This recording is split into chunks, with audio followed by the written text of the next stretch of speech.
په داسې کام کې ژوند کوم چې تعویذونه هم خوري خو خپل خېټې له په خلکو باندې خورونه هم خوري چرته مردار چې شي میخه د یو خوړ په غاړه کساب په هغه ورځ په خلکو پلاونه هم خوري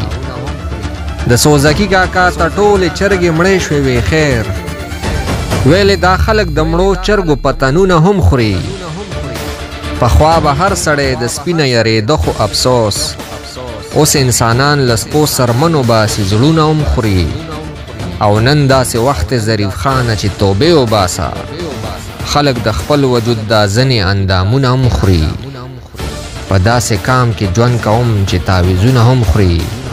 خو خپل خېټې له په خلکو باندې خورونه هم خوري